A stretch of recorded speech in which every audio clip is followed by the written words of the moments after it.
Suecia y Polonia pondrán a Federico Guillermo I en una encrucijada que llevará al gran elector a probar de nuevo su talante estratégico y diplomático. Con su política pendular, Brandeburgo logrará obtener el reconocimiento total de su mandato sobre el Ducado de Prusia.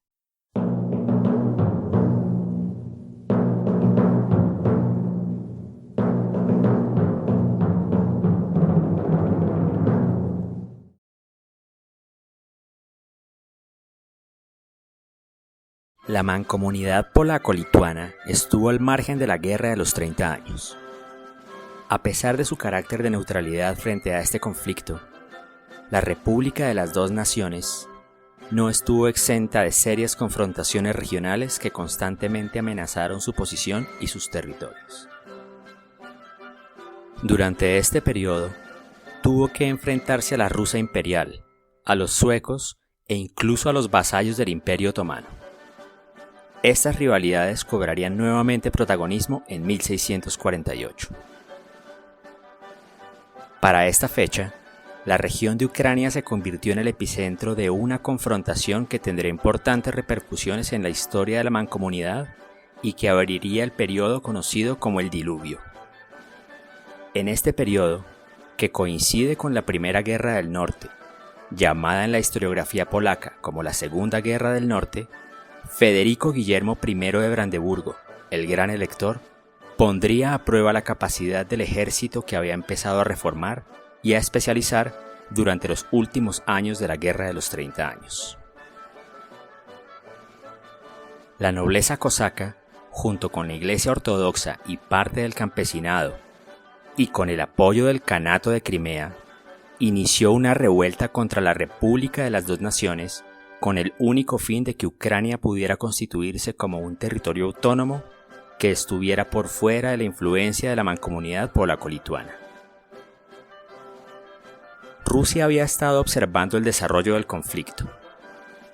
En repetidas oportunidades, el atamán Bogdan Khmelnytsky, líder de la rebelión, había solicitado ayuda a Alejo Romanov, pero este declinaba su apoyo de manera constante, ya que no quería repetir la historia de 1606.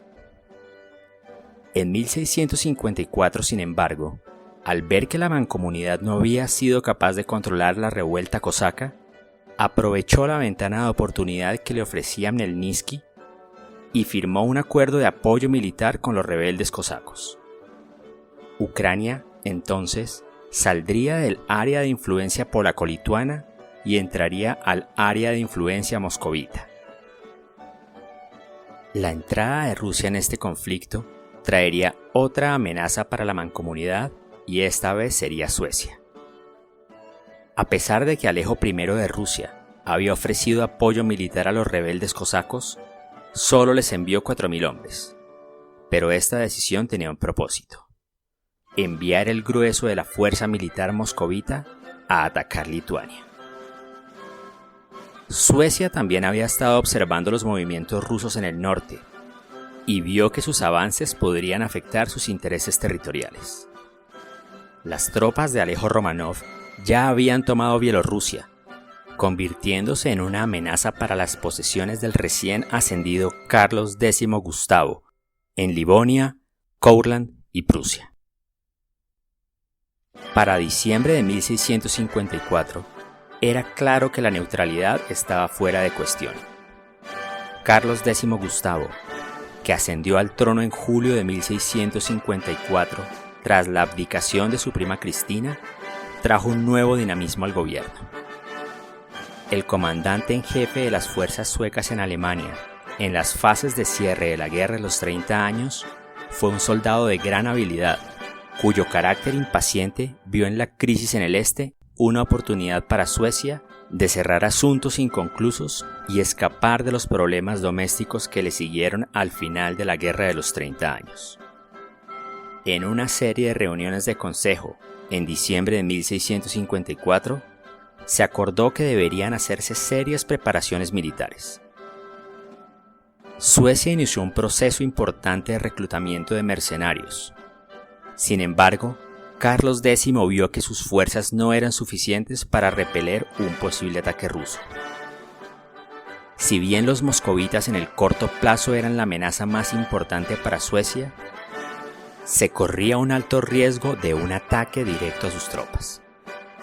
Por un lado, un ataque podría configurar una posible alianza entre la mancomunidad polaco-lituania y Rusia en contra de los suecos, con un adicional ataque de Dinamarca. La mejor opción para Carlos X era entonces crear una alianza con la mancomunidad para poder confrontar al ejército de Alejo Romanov. Aunque muchos polacos estaban convencidos de que Suecia ayudaría a la mancomunidad en intercambio de Livonia y de que Juan Casimiro, rey de Polonia, dejara atrás sus reclamos de la corona de Suecia, era cierto que los suecos pedirían aún mayores territorios y grandes compensaciones económicas. Juan Casimiro se negó a ceder sus derechos hereditarios sin una compensación territorial por parte de Suecia o de la propia mancomunidad. Carlos X Gustavo decide entonces hacer un ataque preventivo a la mancomunidad polaco-lituana para evitar posibles ganancias rusas. Ya sin un margen de maniobra que le permitiera operar un sistema de alianzas para obtener ganancias territoriales y eliminar una disputa por el trono de Suecia, optó por una campaña de invasión lo suficientemente cuidadosa para no provocar posibles retaliaciones moscovitas. Su decisión de atacar a Polonia en 1655 fue incitada por la crisis que generó la invasión moscovita de Lituania en 1654. El comienzo de la Guerra de los 13 años entre Rusia y Polonia, entre 1654 y 1657, llevó directamente al estallido de la Segunda Guerra del Norte entre Suecia y Polonia, 1655 y 1660. Carlos X quería asegurar, y si era posible, extender sus territorios bálticos del sur entre Pomerania Occidental y Livonia, en particular al anexar la Prusia Real. Sobre todo, necesitaba prevenir cualquier intento de los rusos de establecer su presencia en el Báltico del Sur. También quería acabar de una vez por todas con los reclamos de los Vasa polacos del trono sueco, que había sido ratificado tras su propia ascensión. Polonia era casi tan grande como el imperio, y su inminente colapso amenazaba con crear un desequilibrio monumental en Europa Central. Para impedir esta debacle, la República de las Dos Naciones tenía puestas sus esperanzas de apoyo militar en tres posibles aliados: Transilvania, Austria y Brandeburgo. Transilvania podría proveer tropas rápidamente, pero su ejército se componía principalmente de caballería. Solo Austria y Brandeburgo podrían garantizarle la infantería que necesitaba. Brandeburgo veía que la caída de Polonia podía poner en riesgo el Ducado de Prusia, territorio que había obtenido por unión personal en 1618 y que era fundamental para su reino. Federico Guillermo I se encontraba en una posición difícil. Por un lado, a pesar de que había podido acordar con los estados la financiación para la creación de su ejército, este contaba tan solo con 8.000 hombres, una cifra precaria que no equivalía ni a un cuarto de las tropas suecas que se encontraban en Polonia. Del otro, estaba obligado por contrato de vasallaje a apoyar a Polonia en caso de que se presentara algún conflicto armado. En este punto, Federico Guillermo hizo un movimiento tanto estratégico como diplomático. Pretendió movilizar sus tropas hacia Prusia como muestra de apoyo a Polonia, pero al mismo tiempo le permitió a las tropas suecas paso libre por Brandeburgo hacia Königsberg. En esta ciudad firmó un tratado con Suecia y se unió a su campaña contra Polonia. Ahora el Ducado de Prusia pasaría a ser vasallo de Suecia en lugar de Polonia, y Federico Guillermo obtendría Varmia a cambio de no formar una flota en el Báltico sin el permiso de Carlos X Gustavo. Las conquistas suecas rápidamente produjeron levantamientos populares en Polonia, liderados por la Iglesia Católica, que no quería subordinarse a su nuevo terrateniente protestante.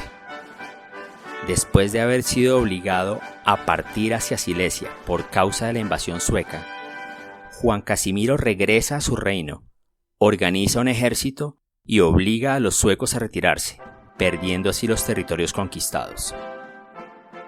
Carlos X deseaba regresar a Polonia y desarrollar una nueva campaña, pero encontró que su aliado Brandeburgo había aumentado sus demandas para participar en la nueva cometida. Esta vez, Federico Guillermo le pedía a Suecia una parte del territorio polaco si era conquistado. Los dos aliados llegaron a un acuerdo y firmaron el Tratado de Marienburgo, que le garantizaba a Brandeburgo territorios importantes en el caso de una victoria: los distritos de Posen, Kalisz, Leipzig y Sieradz. Juntos, los aliados volvieron a invadir Polonia y marcharon hacia Varsovia.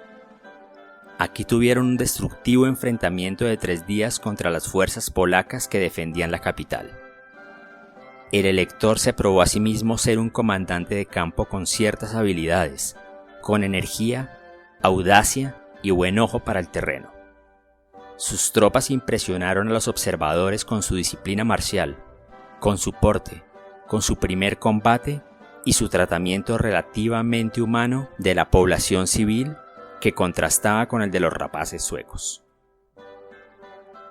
El éxito sueco en Polonia atrajo la atención del resto de Europa, lo que llevó a que los holandeses, los rusos y el emperador le enviaran asistencia a Juan Casimiro. De nuevo hubo problemas para los suecos. Las líneas de suministro que abastecían a las tropas de Carlos X y Federico Guillermo I se encontraban en constante ataque de la caballería ligera de los tártaros, lo que llevó a que Suecia estuviera cada vez más aislada. Este aislamiento le dio la oportunidad al elector de negociar nuevamente las condiciones del tratado que habían firmado en Marienburgo y demandó el reconocimiento de Suecia de los derechos soberanos sobre Prusia. Así pues, sin otra alternativa, Carlos X tuvo que firmar el Tratado de Labian en noviembre de 1956. La situación de Suecia fue de mal a peor. Otro de los miedos que tenía Carlos X al entrar al conflicto se hacía realidad. Dinamarca entraba a la guerra. Ya no solo enfrentaba a las tropas polacas, holandesas, rusas e imperiales, sino que también su antiguo contendiente llegaba para presionar aún más al rey sueco. Carlos X tuvo que tomar la decisión de redistribuir sus tropas para evitar esta nueva amenaza que se presentaba en el norte. Al ver esta situación, Federico Guillermo renunció a los tratados firmados anteriormente con Suecia e inició conversaciones con Juan Casimiro. En el Tratado de Wehlau, Brandeburgo consiguió el reconocimiento polaco de su completa soberanía sobre Prusia. Con solo 3 días de lucha en Varsovia, Federico Guillermo había ganado una provincia. Con la Paz de Oliva en 1660, terminaron todas las reclamaciones sobre los territorios del elector. Esto fue una muestra de la capacidad de maniobra diplomática del gran elector.